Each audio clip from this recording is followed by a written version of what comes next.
Bonjour à toutes et à tous, ça me fait super plaisir de vous retrouver.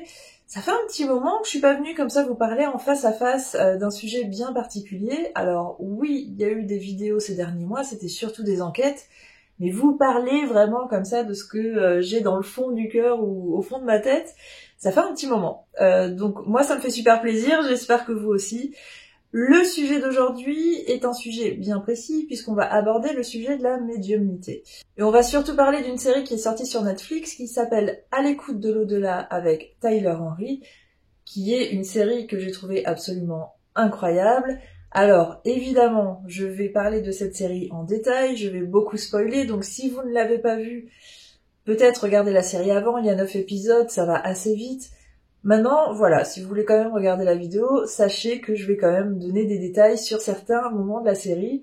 Bon, après, on est sur une série docu, donc c'est pas non plus Game of Thrones. Si je vous spoil, c'est pas non plus catastrophique. Y a rien à rater, y a rien à gâcher, en fait, en quelque sorte. Donc je pense que vous pouvez quand même regarder cette vidéo sans avoir vu la série.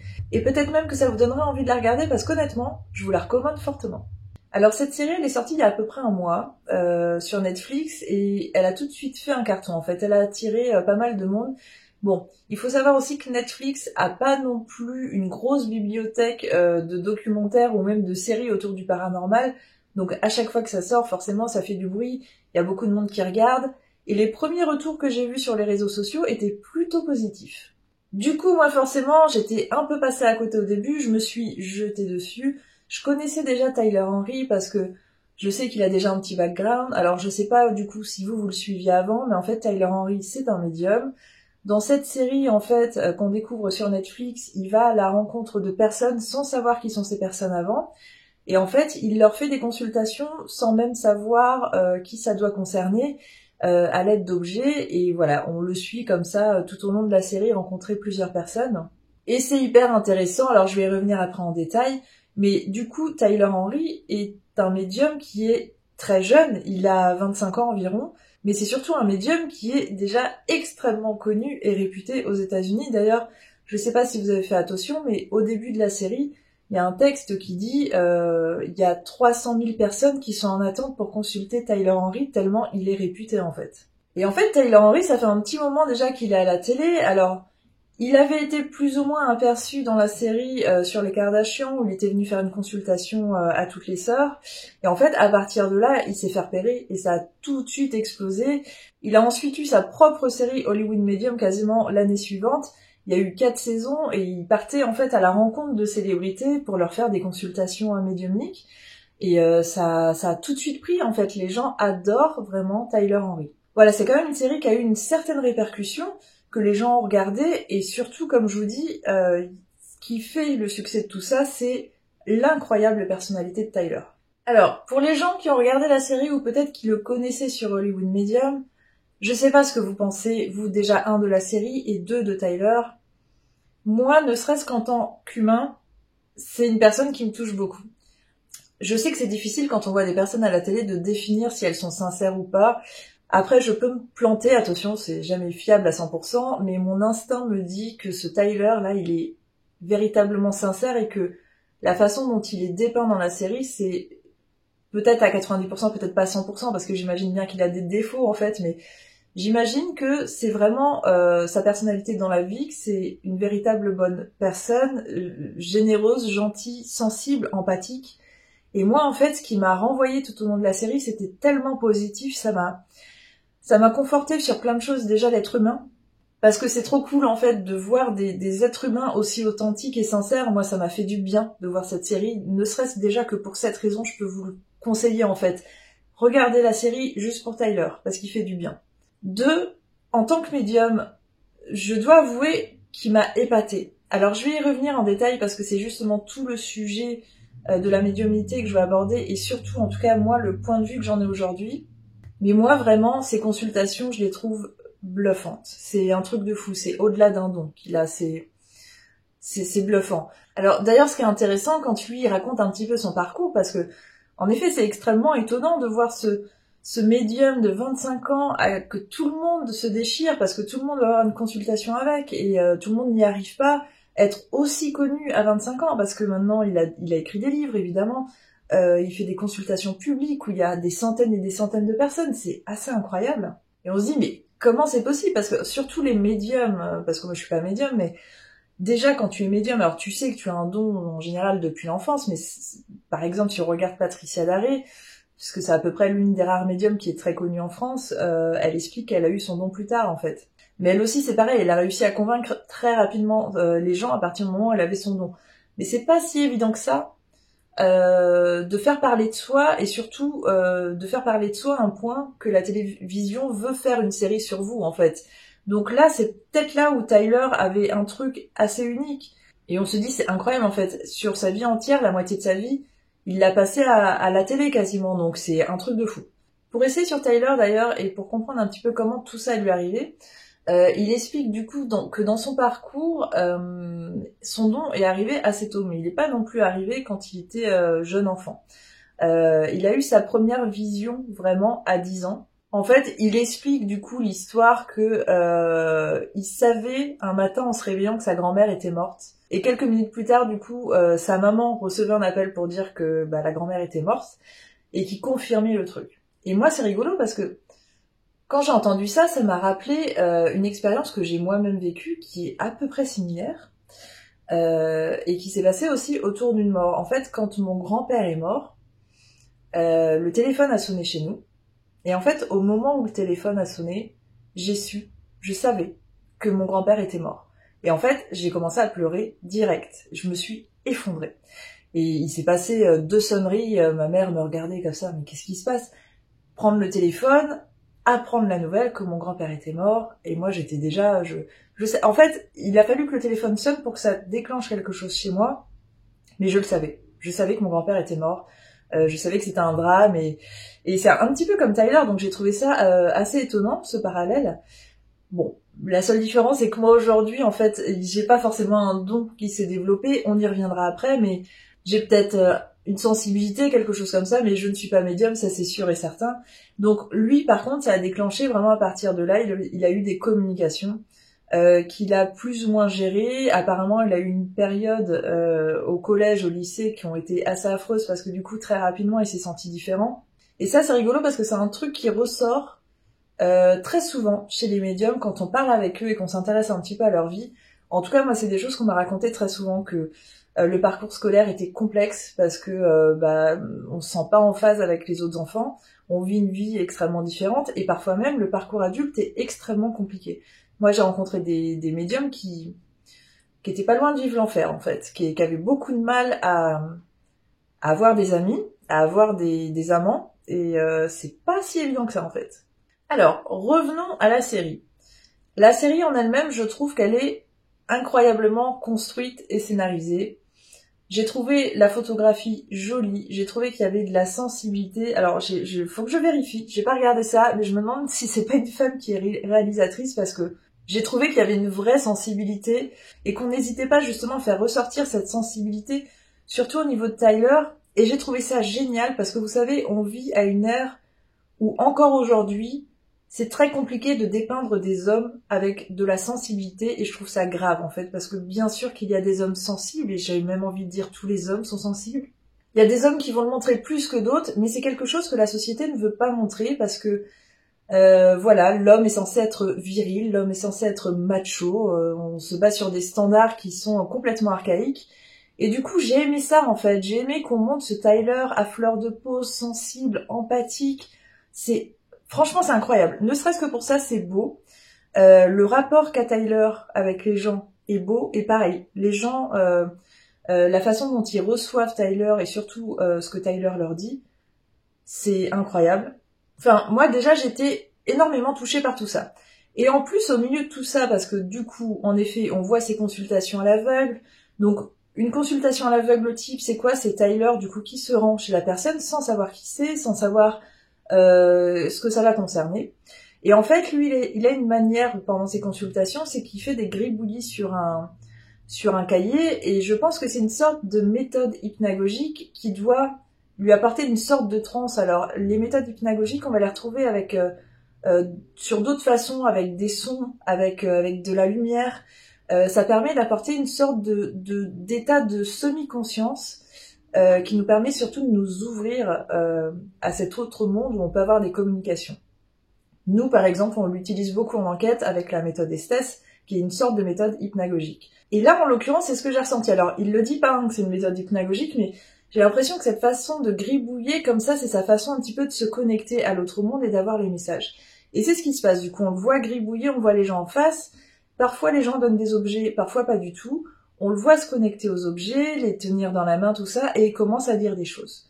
Et il commence à dire des choses bluffantes. J'ai été hyper impressionnée par les détails qu'il pouvait apporter, que ce soit sur le passé des gens, sur l'accident, soit la mort. Il y a des noms parfois qui sortent. C'était assez fou. De personne en personne, c'est vraiment bluffant. Ça, on peut pas le nier. À aucun moment on peut se dire c'est bullshit ou machin. Non, c'est bluffant. Ce qui va être aussi hyper intéressant avec cette série, et c'est là où je vous dis, on joue vraiment pleinement sur la sensibilité, c'est nécessaire et c'est très bien, c'est qu'on aborde forcément la mort. Les cas qui ont été choisis, alors c'est bien sûr intentionnel pour cette série, sont dramatiques. Il y a certaines morts qui m'ont donné... Alors déjà, je pense que j'ai pleuré à 80% du temps en regardant cette série, donc je préfère vous prévenir, enfin si vous êtes dans un moment un petit peu compliqué de votre vie, peut-être que c'est pas la bonne série à regarder, et en même temps je vous dirai, peut-être que ça peut vous réconforter. Maintenant, je trouve que c'est une série qui est à la fois déprimante, parce que comme je vous dis, il y a certains cas qui étaient super chauds en fait, où les personnes, les vivants qui étaient là, et tentaient de communiquer avec des membres de leur famille souvent, mais qui étaient morts dans des conditions, mais qu'on voit parfois dans les faits divers, mais on peut même pas s'imaginer que des gens vivent véritablement ça. Et par exemple, il y a cette maman qui racontait l'histoire avec le glissement de terrain, qui a perdu 2 de ses filles, et que maintenant, elle restait seule survivante avec une autre fille, et qu'elle tentait, elle a bien utilisé ce terme, on tente de survivre depuis, on vit même pas, enfin... C'était vraiment hyper touchant. Il y avait aussi l'histoire de ce couple qui était au bord de la piscine, et d'un coup il y a eu un coup de vent, il y a un parasol qui s'est envolé et qui a transpercé la tête d'un des mecs, mort atroce, avec l'autre mec qui avait donc assisté à ce truc horrible. Il y a aussi une mort qui m'a vraiment brisé le cœur, celle de la petite fille qui s'était simplement cassé le bras et qui va à l'hôpital et qu'on surdose en médicaments et qui meurt juste après. Enfin, il y a vraiment 2-3 histoires qui font assez chaud à écouter. Et en même temps, quand on prend un petit peu de recul, c'est bien. Pourquoi c'est bien? Parce que dans notre société, on parle pas assez de la mort dans les bons sens du terme. Cette série, c'est un putain de memento mori. Cette série, elle est vraiment pour vous rappeler qu'en fait, il faut arrêter de fuir la mort. Parce que la mort, on peut pas la fuir. Quoi qu'il arrive, à un moment, elle va arriver à nos proches. Et que plutôt que de la fuir et de ne pas en parler, il faut l'aborder. Il faut voir la vérité en face et se dire que la mort est tout autour de nous. Il faut se dire que, bah oui, les drames peuvent arriver, et c'est pas seulement dans les histoires ou dans les faits divers, ça arrive partout.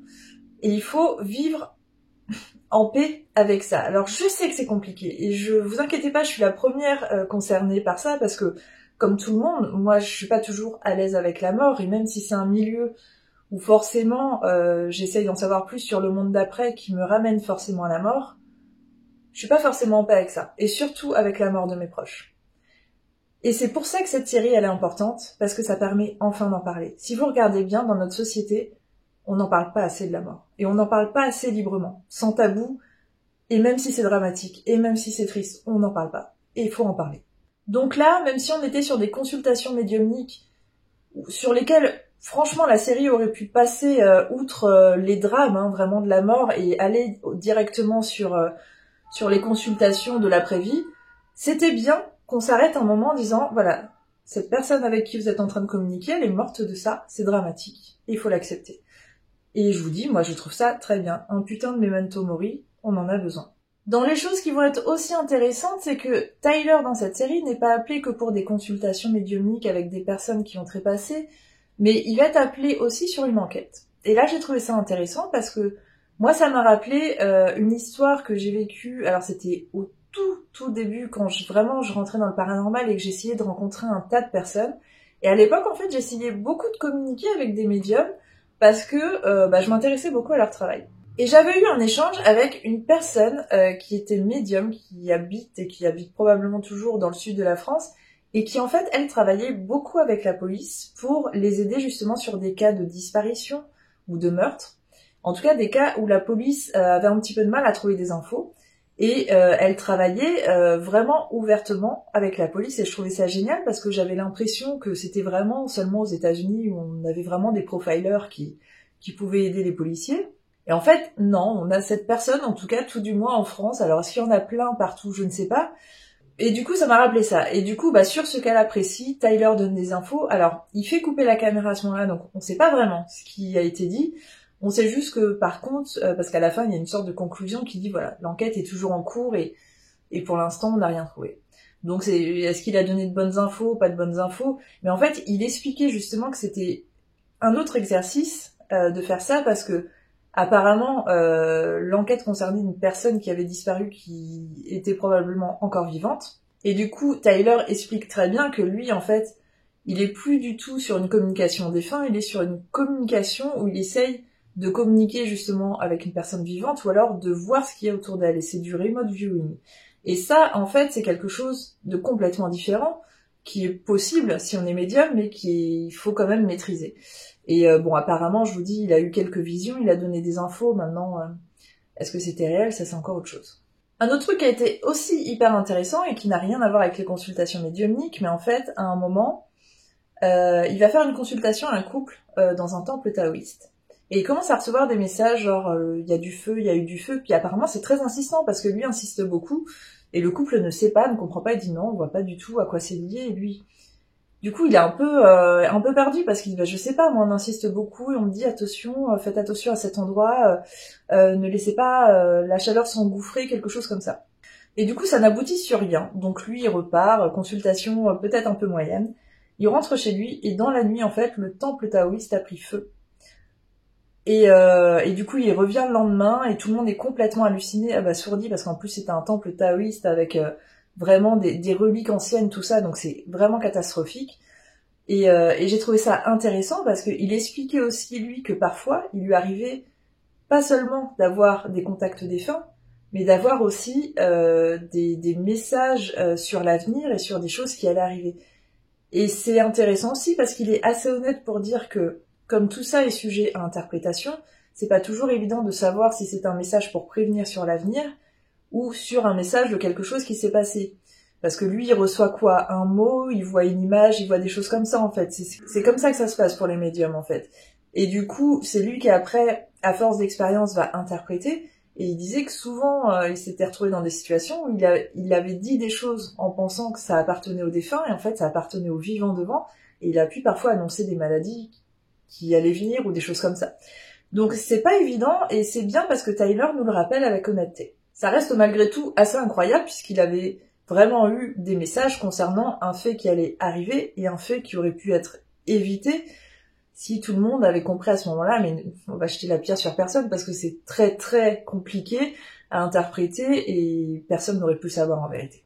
Dans les autres choses qui vont être géniales, c'est qu'on le voit utiliser d'autres médiums justement pour l'aider dans ses consultations. On le voit à un moment tirer les tarots, j'ai trouvé ça hyper cool parce qu'il explique aussi que parfois, déjà physiquement il peut être fatigué, il n'est pas à 100% de ses capacités pour avoir des connexions et des messages et il va s'aider comme ça de tarot, de tirage pour voir si ça corrobore avec ce qu'il pense avoir reçu comme message. Donc ça, j'ai trouvé ça hyper sensé. Et à un moment, il nous fait découvrir le psychomentum et là, vraiment, ma tête a explosé. Je me suis dit, qu'est-ce que c'est que ça? Et c'est génial. Et en effet, j'en avais déjà entendu parler puisque j'avais fait des recherches sur la Grèce antique qui, eux, étaient vraiment férus de ce genre de choses. Et c'est quelque chose qui était utilisé à la Grèce antique. Alors c'était à l'époque souvent dans des grottes et en fait, les gens allaient s'isoler seuls dans le noir dans une grotte pour vraiment se confronter comme ça à l'autre monde et voir si ils pouvaient recevoir des messages ou même apercevoir des choses. Et c'était vraiment une sorte de rituel un petit peu extrême, vraiment de se confronter à ses peurs profondes et à l'autre monde. Et du coup, lui a reconstitué un psychomentum chez lui. Alors c'est pas du tout une grotte, il a construit un petit local, mais en fait, la fonction de ce local, c'est d'être dans le noir le plus complet. Et en fait, il a installé un miroir à un endroit et il reste dans cette pièce pendant un petit moment. et il laisse vraiment les informations lui venir, il voit des choses, il entend, enfin c'est hyper intéressant. Et c'est aussi hyper intéressant qu'il fasse référence au miroir, parce que ça, il faut savoir que les miroirs, ça a été utilisé depuis très longtemps. J'avais envie de dire depuis la nuit des temps, mais pas du tout, mais depuis très très longtemps, en tout cas depuis même l'invention des miroirs, parce qu'on utilisait d'autres choses qui faisaient office de miroir. Et ça, on a utilisé ça très très souvent dans la divination pour communiquer avec les morts, parce que si on en croit un petit peu les légendes de tout ce qui se dit, le miroir peut vraiment permettre des communications avec les personnes qui ont trépassé. Et moi, en tout cas, je sais on est très superstitieux dans notre famille, et il y a plein de trucs autour d'un miroir. Et je sais qu'on met jamais de miroir dans les chambres, en tout cas en face du lit, que ça c'est des choses qu'on m'a appris en tant qu'enfant, hein. Que en pleine nuit, quand on passe devant un miroir, il ne faut pas se regarder. Quand quelqu'un meurt, il faut recouvrir les miroirs, etc., etc. Et du coup, c'est hyper intéressant que dans son psychomentum, en fait, il ait inclus un miroir, parce que je trouve que c'est censé. Et en fait, à l'époque du grand spiritisme, il y a vraiment une pratique qui s'est répandue autour du miroir, c'est la catoptromancie. Et en fait, l'idée, c'était simplement de se mettre face à un miroir avec une bougie et de voir ce qui se passe, justement. Ça se fait encore aujourd'hui. Je vais vous le dire, il faut quand même assez de courage pour le faire. Et enfin, le dernier point qui fait qu'on va s'accrocher comme ça à la série, c'est que ils ont ajouté en plus un drame personnel et familial à l'histoire de Tyler, c'est-à-dire que au milieu des consultations de Tyler, on a soudainement son drame familial, sa quête, sa recherche avec sa mère. Du coup, on s'y attache, on a envie de suivre, on a envie de savoir, forcément. Et ça nous pousse à regarder vraiment d'épisode en épisode. Et comme je vous dis, il y a que 9 épisodes, donc ça va très vite. Ça termine toujours plus ou moins sur un cliffhanger, un épisode, donc on a tout de suite envie de regarder le deuxième. Enfin, vraiment, c'est très très bien foutu. Donc franchement, si vous n'avez pas vu la série, je vous la conseille à 1000%, c'est sur Netflix. Jetez-vous dessus, regardez-la. N'hésitez pas à venir me parler en privé pour me dire ce que vous en avez pensé, mais c'est vraiment une série que je recommande. C'est à la fois une série feel good, comme je vous dis, hyper dramatique aussi, et qui va vous permettre aussi, je pense, de vous poser vous-même les questions sur la mort, sur la vie après la mort, sur la médiumnité. Non, c'est hyper intéressant en fait. Maintenant, on va parler de la médiumnité, parce que j'avais très envie depuis un petit moment de reparler de ça, parce que j'en ai parlé 2 ou 3 fois, et je pense que je me suis pas bien exprimée.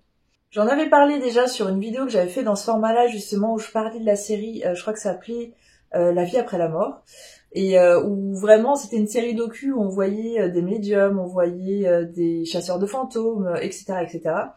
Et j'avais un peu insisté en disant la partie médium elle est affreuse, mais c'est vrai qu'elle était affreuse. Enfin franchement, quand je vois la série sur Tyler Henry et quand je vois ce qu'ils avaient fait dans l'autre série docu et les médiums qu'ils avaient invités, franchement, enfin il y a vraiment un monde entre les deux, donc c'était pas du tout convaincant. Et moi j'avais déjà commencé à parler un petit peu de mon point de vue. J'en ai parlé aussi dans mon podcast, alors je sais pas si vous écoutez mon podcast Who You Gonna Call, mais du coup je parle de plein de sujets différents dans le paranormal, et une fois on avait parlé de médiums.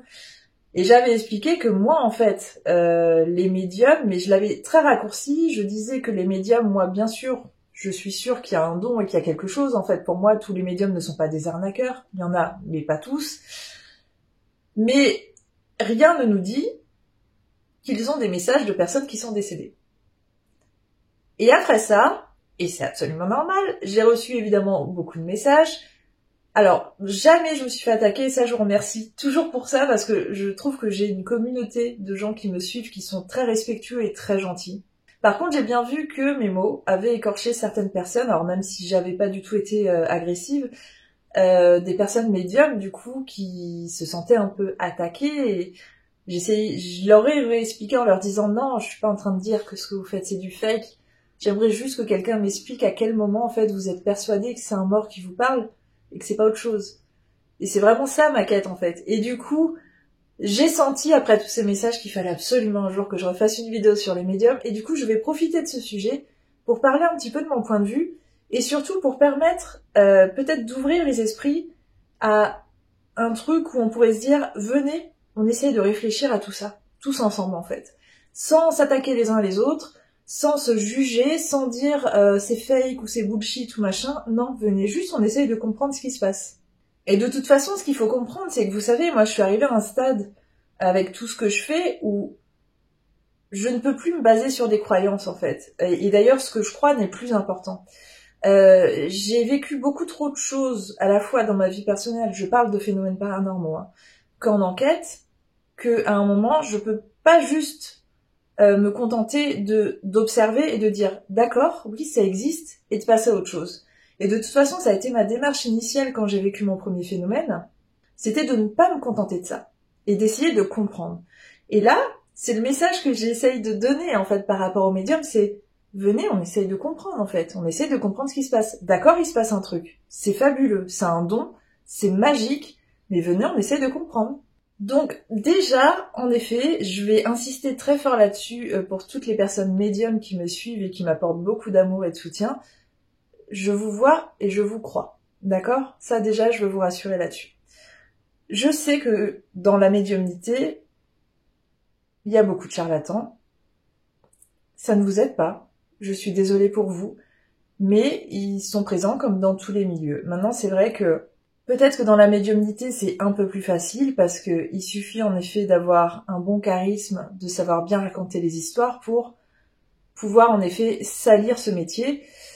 Mais il faut pas que les gens se raccrochent à ça. C'est pas parce qu'il y a quelques charlatans que tous les médiums sont des charlatans. Et ça, c'est un message que je veux bien évidemment propager et que je voudrais que tous les gens intègrent. C'est faux. Il y a des gens qui sont extrêmement doués, qui reçoivent des messages incroyables, qui vont les proposer, qui vont avoir une grosse sensibilité comme Tyler Henry, qui vont être très empathiques, qui vont être incroyables avec les gens. Il y a d'autres médiums qui sont un peu plus imbus de leur personne. Alors bon, personne n'a dit que tous les médiums devaient être hypersensibles, empathiques, tout ça. Chacun sa personnalité. Maintenant, c'est vrai que moi, peut-être que du coup, la médiumnité m'a jamais trop touchée jusque maintenant. Parce que, en fait, les médiums qui m'ont été montrés, en tout cas à la télé, n'étaient pas ceux qui étaient convaincants, justement. J'aimais pas trop leur personnalité, leur attitude, leur façon d'amener la chose, d'être très arrogant.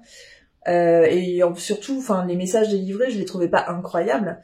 Moi, j'en ai rencontré des médiums qui étaient assez incroyables et d'autres moins incroyables.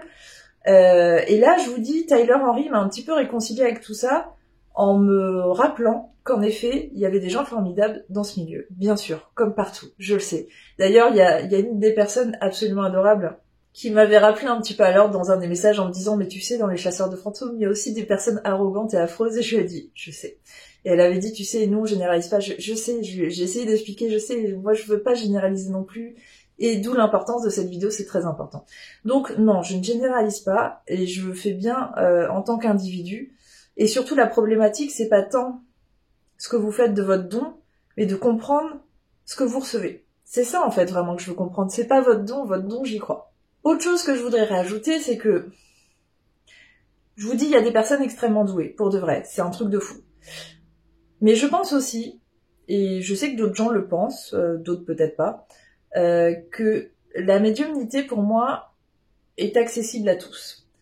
Dans le sens où je pense qu'on est tous nés médiums, et je pense qu'avec le temps, et je parle là vraiment en milliers d'années, on a perdu de nos capacités, qu'on était beaucoup plus doués pour ces choses-là, la télépathie, la médiumnité, il y a très longtemps, et que maintenant on est concentré sur d'autres choses beaucoup plus matérielles, et que c'est des choses qu'on sait plus faire.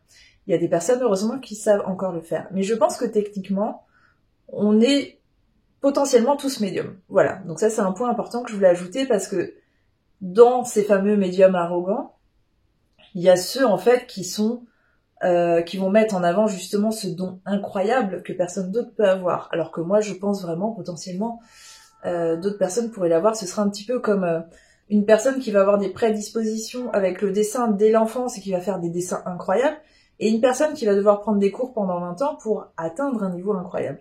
Je pense que c'est ça. Je pense que si demain quelqu'un veut développer ses capacités médiumniques, avec un peu de travail, elle peut y arriver. Maintenant, bien sûr, ce sera peut-être jamais au niveau d'une personne qui est née avec ce don-là, justement, et qui l'a travaillé tout au long de ses années, mais je pense que c'est un truc qu'on peut travailler. Maintenant, la problématique, je vous dis, c'est comment prouver, au moment des communications, que les médiums ont véritablement contact avec des personnes qui sont décédées. Je vais vous dire comment m'est venue cette réflexion, parce que peut-être que ça vous semble fou, mais ça l'est pas tant que ça, en fait. Et je pense qu'il n'y aurait pas de honte à juste simplement se dire ou s'avouer, même en tant que médium, que oui, en vérité, on ne sait pas. Parce que pour moi, il n'y a vraiment rien qui le prouve, et même dans les messages qui sont retranscrits. Et même pour Tyler Henry, qui est très très convaincant. Et je vais vous dire, je l'ai regardé plusieurs fois la série, justement pour écouter précisément ce qu'il dit, et pour voir si ce qu'il dit peut ressembler à quelque chose de probant. Parce que c'est ça que je cherche en fait. C'est vraiment la preuve qui pourrait démontrer qu'une personne décédée est en train de parler au travers d'un médium. Et jusque maintenant, de tout ce que j'ai vu, je l'ai jamais vu. Si quelqu'un peut m'apporter cette preuve-là, alors je sais que dans le paranormal, on déteste ce terme, on déteste montrez-moi des preuves, machin, nan. Moi, je vous dis, je suis dans la recherche. Donc, pour moi, c'est normal. Si quelqu'un pense une fois avoir eu une communication qui prouve véritablement que c'était une personne décédée, écrivez-moi. Vraiment, je suis très très intéressée par ça. Alors, si c'est pas des personnes décédées, qu'est-ce que ça pourrait être? Parce que du coup, forcément, j'y réfléchis. On va reprendre Tyler. On va se baser vraiment, c'est pour ça que je vais essayer de faire un parallèle. Ce qui est intéressant avec Tyler, c'est que lui, il veut pas voir de photos, il veut pas qu'on lui dise le prénom de la personne qui est décédée, il veut qu'on lui dise rien du tout. Il vient à l'aveugle, vraiment, c'est ça qui est intéressant. Par contre, il prend des objets. Pas toujours, mais parfois il prend des objets. Et il les prend dans la main, et il gribouille, et il a des communications. Si vous suivez un petit peu mon travail, vous devez savoir que moi je m'intéresse essentiellement à l'énergie, parce que pour moi tout est énergie. Toutes les réponses pour tout dans le paranormal se trouvent au niveau des énergies.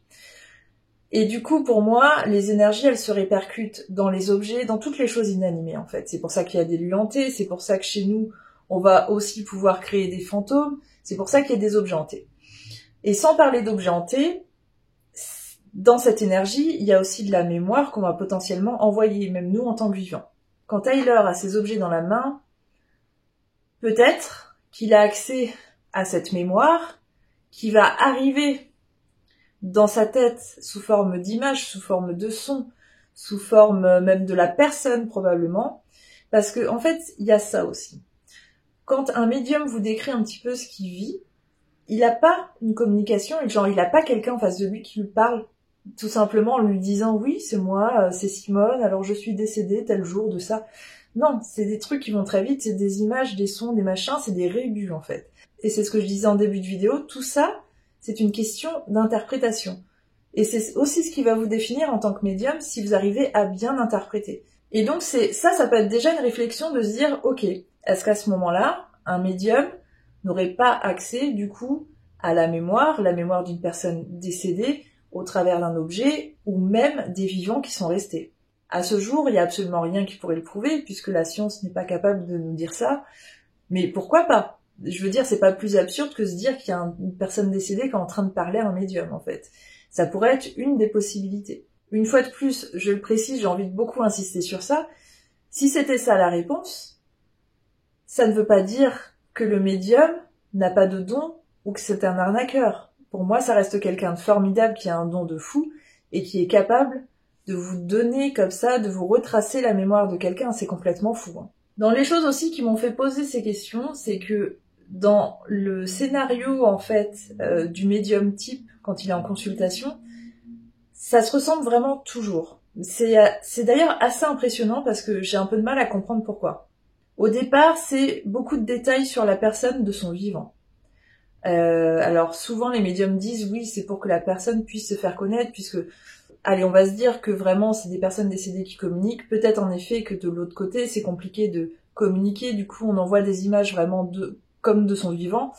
Et c'est là où je vous dis qu'il y a interprétation, mais le médium commence souvent comme ça, en disant oui, je vois ça, je vois ci, je vois ça, et les vivants en face disent oui, bah c'est complètement ça. Voilà, c'est tout le temps comme ça. Arrive ensuite la mort. Donc on va avoir vraiment la mort, comment s'est passée la mort, et d'autres détails.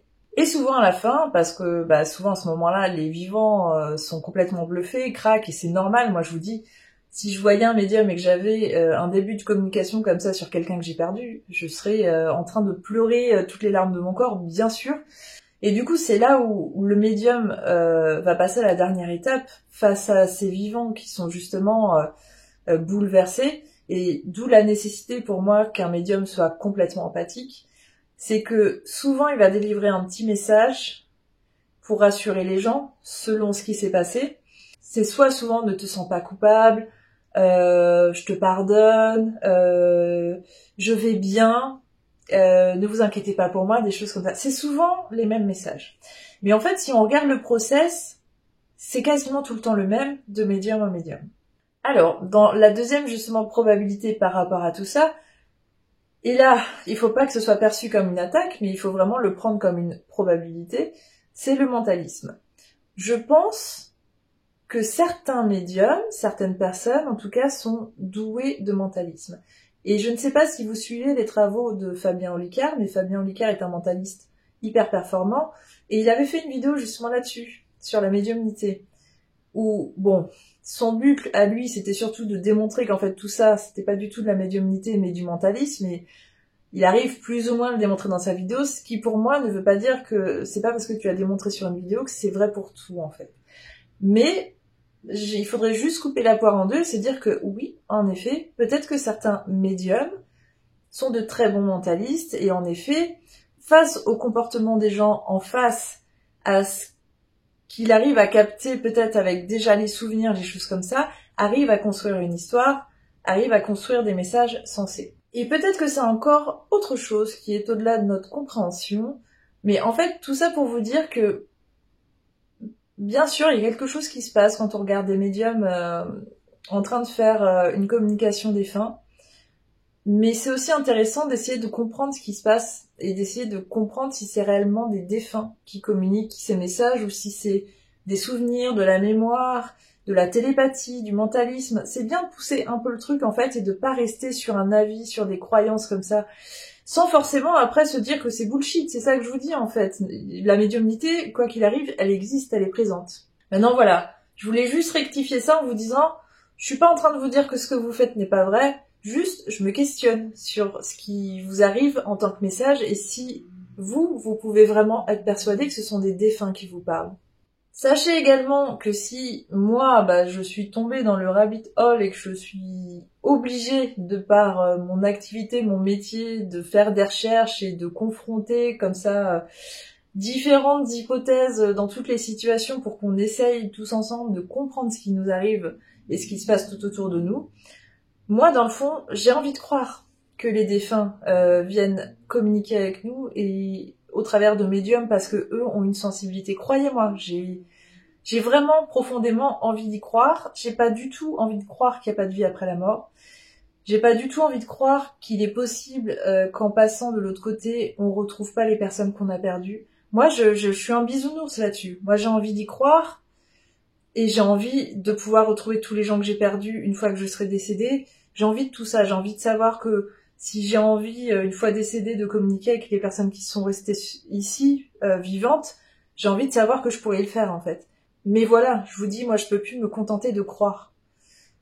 Et maintenant, j'essaie de comprendre. Et même si comprendre implique me confronter parfois à des réalités qui sont un peu bouleversantes, c'est ma démarche aujourd'hui.